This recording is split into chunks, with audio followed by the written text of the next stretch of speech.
Friends, എല്ലാവർക്കും online ക്ലാസ്സിലേക്ക് സ്വാഗതം. ഇന്ന് നമ്മൾ ഡിസ്കസ് ചെയ്യുന്നത് ഇന്ന് നടന്ന മാത്സിൻ്റെ ആൻസർ കീ ആണ്.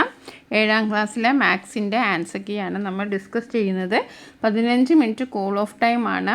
അറ്റംപ്റ്റ് ചെയ്ത് 6 ആക്ടിവിറ്റീസ്, അറിയാവുന്ന 6 ആക്ടിവിറ്റീസ് നിങ്ങൾ എഴുതിയാൽ മതി.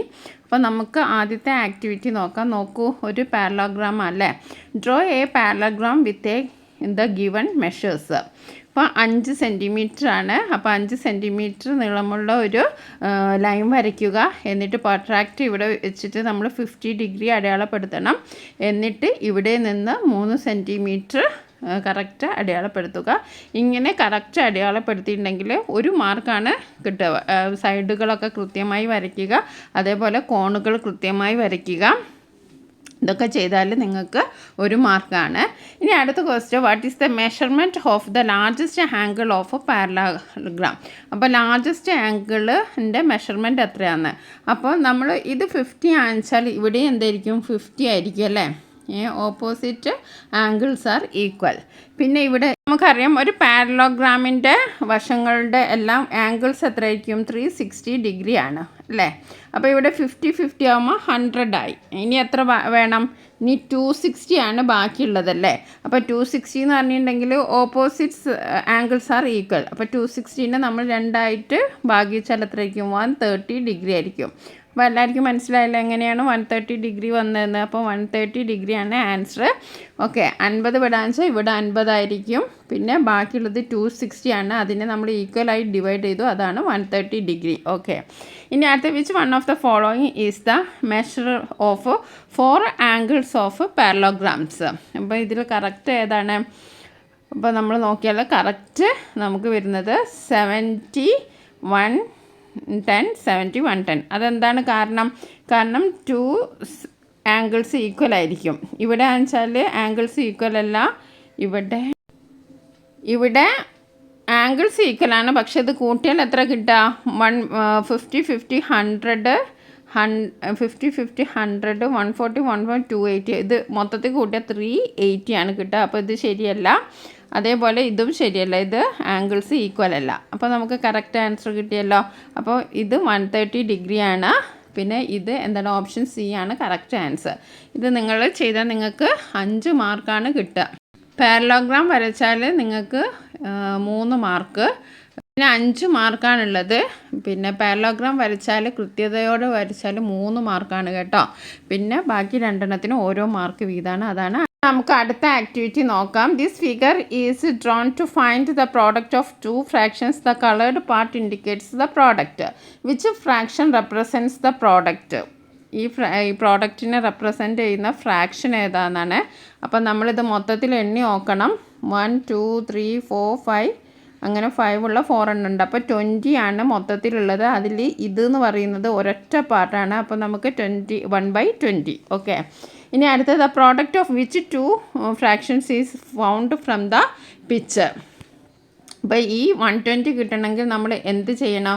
നമുക്ക് 14 × 1/5 ചെയ്താലാണ് ഈ പ്രോഡക്റ്റ് 120 ആൻസർ കിട്ടണമെങ്കിൽ 1/4 × 1/5 ചെയ്യണം. അപ്പോൾ നമുക്ക് ഇവിടെ എന്ത് എഴുതാം? 1/4 × 1/5. അതാണ് രണ്ടാമത്തെ ചോദ്യത്തിൻ്റെ ഉത്തരം. ആദ്യത്തേത് 1/20. ഓക്കെ, ഇനി draw a picture to indicate 1/4 × 1/5.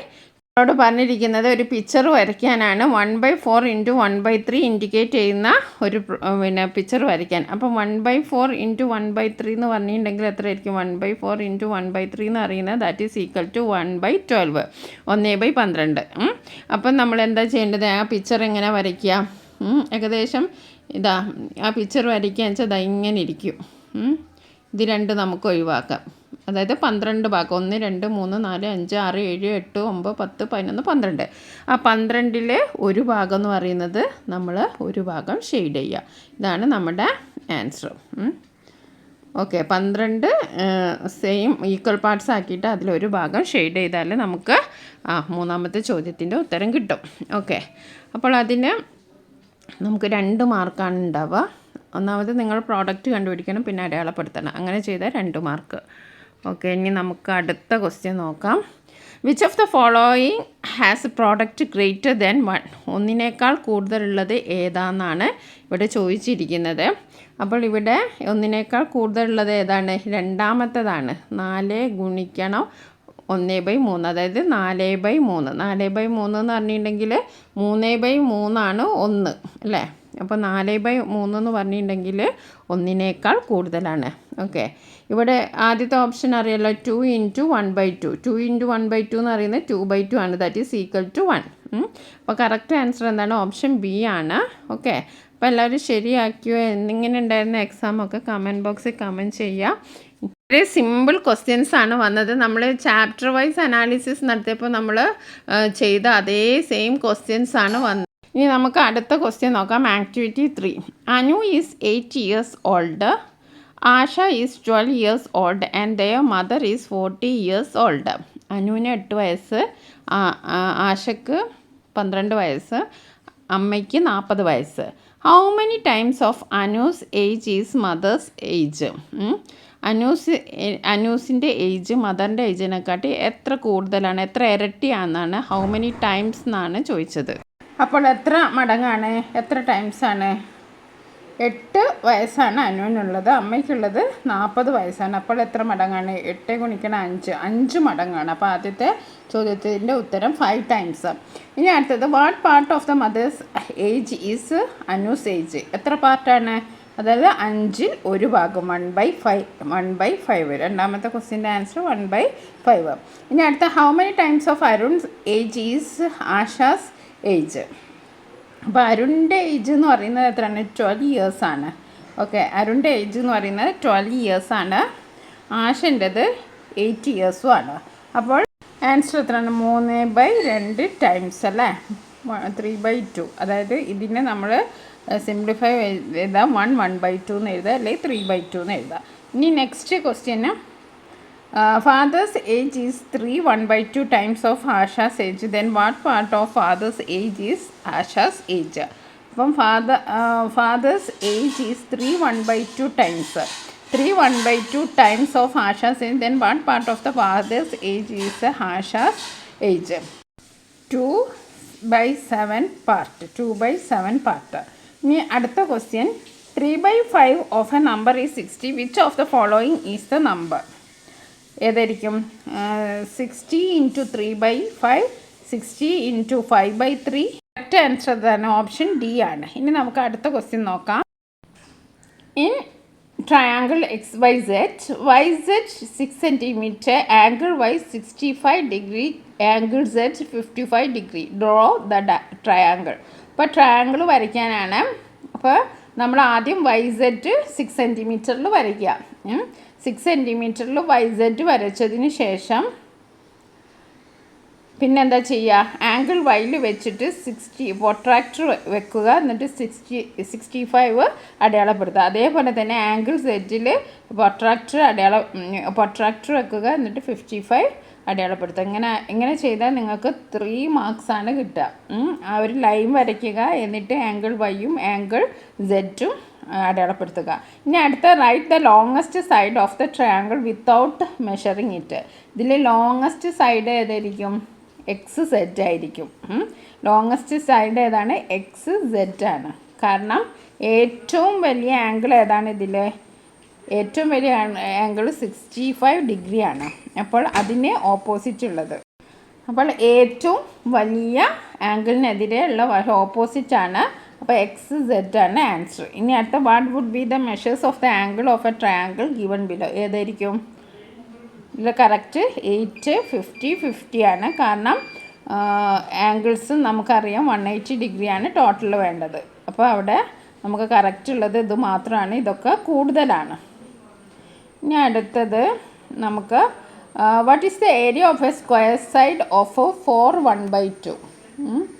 4 1/2 എത്രയാണ് area? The area of square of side. അപ്പോൾ നമുക്കറിയാം ഏരിയ ഓഫ് സ്ക്വയർ എന്ന് പറയുന്നത് സൈഡ് ഇൻറ്റു സൈഡാണ്. അപ്പോൾ 4 1/2 × 4 1/2. ഓക്കെ, അപ്പോൾ നമ്മൾ ചെയ്യുമ്പോൾ എങ്ങനെ ആയിരിക്കും 4 × 8 8 + 1 9 9/2 × 9/2 9/2 × 9/2 ചെയ്തിട്ടുണ്ടെങ്കിൽ നമുക്ക് എത്ര കിട്ടും? 9 × 9 എന്ന് പറയുന്നത് എത്രയാണ്? 81 81/4. ഓക്കെ, 81/4 നമുക്ക് കിട്ടി. ഇനി 81/4നെ നമ്മൾ എന്ത് ചെയ്യണം? നോർമലായിട്ട് എഴുതണം. അപ്പോൾ അത് നമ്മൾ ചെയ്യുമ്പോൾ നമുക്ക് കിട്ടുക 21/4 ആയിരിക്കും. അപ്പോൾ ആൻസർ എത്രയാണ്? 21/4. ഇനി അടുത്ത ക്വസ്റ്റ്യൻ നോക്കാം. A rectangle of a width 1/2 cm is cut from one side of the square. Calculate the area of the cut portion. അപ്പോൾ ഇവിടെ എത്രയുണ്ട്? റെക്റ്റാങ്കിൾ 1/2 സെൻറ്റിമീറ്റർ കട്ട് ചെയ്തിട്ടുണ്ടെന്ന് പറഞ്ഞു. കാൽക്കുലേറ്റ് ദ ഏരിയ ഓഫ് ആ കട്ട് പോർഷൻ. ആ cut ചെയ്ത പോർഷനാണ് നമ്മളോട് കണ്ടുപിടിക്കാൻ പറഞ്ഞത്. അപ്പോൾ നമ്മൾ എന്ത് ചെയ്യണം? 4 1/2 × 1/2. അതായത് ലെങ്ത്ത് എന്ന് പറയുന്നത് ഇതാണ്, ബ്രെഡ്ത്ത് എന്ന് പറയുന്നത് ഇതാണ് അല്ലേ? ലെങ്ത്ത് എന്ന് പറഞ്ഞാൽ ഇതാണ്, ബ്രെഡ്ത്ത് എന്ന് പറഞ്ഞാൽ ഇതാണ്. അപ്പോൾ ലെങ്ത്ത് ഇൻറ്റു ബ്രെഡ്ത്താണ് നമ്മുടെ റെക്റ്റാങ്കിളിൻ്റെ ഏരിയ. അപ്പോൾ നമുക്കിത് ചെയ്ത് നോക്കിയാൽ 4 × 8 4 × 2 8 8 + 1 9 9/2 × 1/2. അപ്പോൾ 9 × 9 9/4. 9/4നെ നമ്മൾ എന്ത് ചെയ്യണം? നോർമലിൽ എഴുതണം. അപ്പോൾ എഴുതിയിട്ടുണ്ടെങ്കിൽ 9/4നെ നമ്മൾ നോർമലിൽ എഴുതിയാൽ എങ്ങനെ ആയിരിക്കും? മിക്സഡ് ഫ്രാക്ഷനിൽ എഴുതിയ 2 1/4. അപ്പോൾ ആൻസർ എത്രയാണ്? 2 1/4 ആണ്. ഇനി അടുത്ത ക്വസ്റ്റ്യൻ നോക്കാം. The remaining part is cut into 2 rectangles of the same size. Among these, what is the area of the rectangle? അപ്പോൾ ബാക്കി സൈസിൽ കട്ട് ചെയ്തിട്ടുണ്ട്. അപ്പോൾ അതിൻ്റെ ഏരിയ കണ്ടുപിടിക്കാനാണ്. അപ്പോൾ ലെങ്ത് ഇൻറ്റു ബ്രെഡ്ത്ത് ആണല്ലോ, ലെങ്ത് ഇൻറ്റു ബ്രെഡ്ത്ത്. അവിടെ ലെങ്ത്ത് എന്ന് പറയുന്നത് 4 1/2. അത് നമ്മൾ എഴുതി. ഇനി എന്താ പറഞ്ഞത്? നമ്മുടെ എന്താണ് ഈക്വലായിട്ട് ഡിവൈഡ് ചെയ്തതെന്ന് പറഞ്ഞത്. അപ്പോൾ ഇത് മൊത്തം 4 സെൻറ്റിമീറ്റർ ആണ്. ഈക്വലായിട്ട് ഡിവൈഡ് ചെയ്താൽ ഇത് എത്രയ്ക്കും 2 സെൻറ്റിമീറ്റർ ആണ്. അപ്പോൾ നമുക്ക് ബ്രെഡ്ത്ത് കിട്ടി. അപ്പോൾ 4 1/2 × 2 അല്ലേ? 4 1/2 × 2 നമ്മൾ ചെയ്താൽ നമുക്ക് എത്ര കിട്ടും? 4 1/2നെ നമ്മൾ 4 × 2 8 8 + 9/2 × 2 9/2 × എന്ന് പറഞ്ഞിട്ടുണ്ടെങ്കിൽ 9 × 2 എന്ന് പറയുന്നത് 18 18/2 that is 9 centimetre. Okay, 9 square centimetre. അപ്പോൾ ഇതിൻ്റെ ആൻസർ എത്രയാണ്? 9 സ്ക്വയർ സെൻറ്റിമീറ്റർ. ഇനി അടുത്തത് വിച്ച് ഈസ് ഈക്വൽ ടു 3 1/2 × 5. അപ്പോൾ 3 1/2 × 5 എത്രയാണ്? 5 times half of 7. ശരിയല്ലേ? 7ൻ്റെ ഹാഫിൻ്റെ 1 time. 7ൻ്റെ ഹാഫ് എന്ന് പറഞ്ഞാൽ 3 1/2 ആണ്. അതിൻ്റെ 5 times ആണ് ഇത്. ഓക്കെ, അപ്പോൾ അതാണ് ഫസ്റ്റ് ഓപ്ഷനാണ് ശരി. നമുക്ക് ആക്ടിവിറ്റി 6 ആണ്. If a 3 meters of ribbon is cut into 3/4 meter pieces, how many pieces will you get? അപ്പം 3 meter റിബൺ ആണ്. ഓക്കെ, 3 meter റിബണിനെ നമ്മൾ എന്ത് ചെയ്തു? 3 meter റിബണിനെ is cut into 3/4 meter pieces. അപ്പം 3നെ 3 divided by 3/4 that is equal to 3 × 4/3. 3 × 4/3 എന്ന് പറയുന്നത് 12/3. 12/3. 12/3 നമുക്ക് എത്ര ആൻസർ കിട്ടുക? 4. ഓക്കെ, ഫസ്റ്റ് ക്വസ്റ്റ്യൻ്റെ ആൻസർ എത്രയാണ്? 4. ഓക്കെ, ഇനി നമുക്ക് അടുത്ത് നോക്കാം. അടുത്ത എന്താണ്? What is the length of A rectangle? 23 1/3 square meters and width 3 1/3 meters. അപ്പോൾ ലെങ്ത് ഓഫ് എ റെക്റ്റാങ്കിൾ, അതിൻ്റെ ഏരിയയും തന്നിട്ടുണ്ട്, വിഡ്ത്തും തന്നിട്ടുണ്ട്. അപ്പോൾ നമ്മൾ എന്താ ഡിവൈഡ് ചെയ്യാണ് വേണ്ടത്? 23 1/3 ഡിവൈഡഡ് ബൈ 3 1/3 അല്ലേ? ഇനി ഇതിനൊക്കെ നമ്മൾ എന്ത് ചെയ്യണം?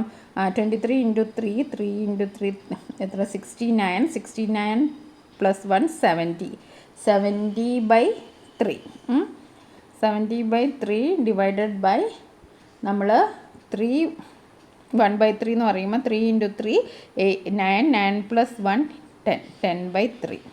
ഓക്കെ, അപ്പം നമ്മൾ ഇതിനെ ചെയ്തപ്പോൾ നമുക്ക് എത്ര കിട്ടി? 70/3 ഡിവൈഡഡ് ബൈ 10/3. ഇനി നമ്മൾ ഇൻറ്റു ചെയ്യണമെങ്കിൽ വ്യുൽക്രമം റെസിപ്രോക്കൽ എടുക്കുക. 70/3 × 3/10.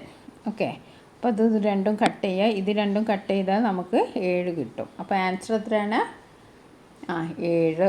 ഓക്കെ, 7 സെൻറ്റിമീറ്റർ, 7 മീറ്ററാണ്. ഇനി which of the following is not equal to 1? 1 അല്ലാത്തത് ഏതാണെന്നാണ് ചോദിച്ചത്. ഇത് 1 ആണ്. അതായത് 5 × 1/5 എന്ന് പറഞ്ഞാൽ 5/5, ദാറ്റ് ഈസ് 1. ഇത് 1 ആണ്.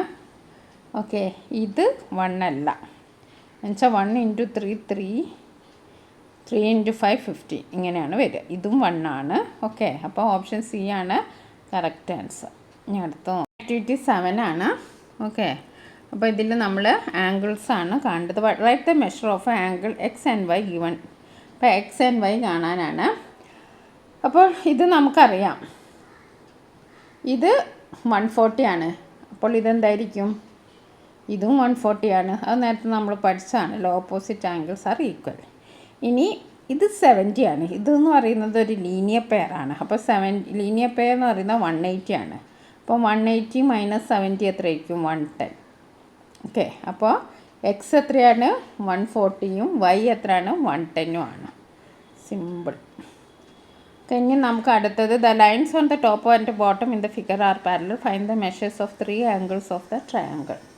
ഇവിടെ ആംഗിൾ ഡി എത്രയാണ്? 50 ഡിഗ്രിയാണ്. ആംഗിൾ സി 80 ഡിഗ്രിയാണ്. ആംഗിൾ ഇ 80 ഡിഗ്രിയാണ്. ഓക്കെ, ഇങ്ങനെയാണ് വരിക. Okay, angle D 50, angle C 50 degree, angle E 80 degree. ഇനി നമുക്ക് അടുത്ത ക്വസ്റ്റ്യൻ നോക്കാം. ഇത് പിന്നെ നിങ്ങൾ വരയ്ക്കാനുള്ളതാണ്. അപ്പോൾ ഓരോ വശവും തുല്യമായിട്ട് അടപ്പെടുത്തി 3 വശങ്ങളും നമ്മൾ 6 സെൻറ്റിമീറ്റർ വീതമുള്ള ട്രയാങ്കിളാണ് വരയ്ക്കേണ്ടത്. അപ്പോൾ ഓരോ വശത്തെയും നമ്മൾ 3 തുല്യ ഭാഗങ്ങളായിട്ട് നമ്മൾ ഈക്വൽ പാർട്സ് ആയിട്ട് നമ്മൾ എന്ത് ചെയ്യണം? അടയാളപ്പെടുത്തണം അല്ലേ?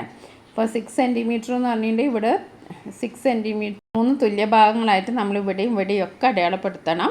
എന്നാലേ നമുക്കത് ശരിക്ക് അതിനനുസരിച്ച് കിട്ടുള്ളൂ. ഒക്കെ എന്നിട്ട് നിറം കൊടുക്കണം. ഇതൊക്കെയാണ് ഇതിനുള്ള. എല്ലാവർക്കും എക്സാം എളുപ്പമായിരിക്കും എന്ന് വിചാരിക്കുകയാണ്. ഇതിന്ന് 6 ആക്ടിവിറ്റീസ് മാത്രം ചെയ്താൽ മതി. അപ്പോൾ നിങ്ങൾക്ക് എന്തായാലും എന്തായാലും നിങ്ങൾക്ക് A+ കിട്ടും. വളരെ എളുപ്പമുള്ള ക്വസ്റ്റ്യനാണ്. വിചാരിച്ച പോലെ ഭയങ്കര ടഫ് ക്വസ്റ്റ്യൻസ് ഒന്നും വന്നില്ല. നമ്മൾ പിന്നെ ടെക്സ്റ്റ് ബുക്കിലുള്ള അതേ ക്വസ്റ്റ്യൻ തന്നെയാണ് വന്നിരിക്കുന്നത്. ഓക്കെ, അപ്പോൾ ചാപ്റ്റർ വൈസ് ഒക്കെ ചെയ്ത് പഠിച്ചവർക്കൊക്കെ വളരെ എളുപ്പമായിരിക്കും. Okay, thank you.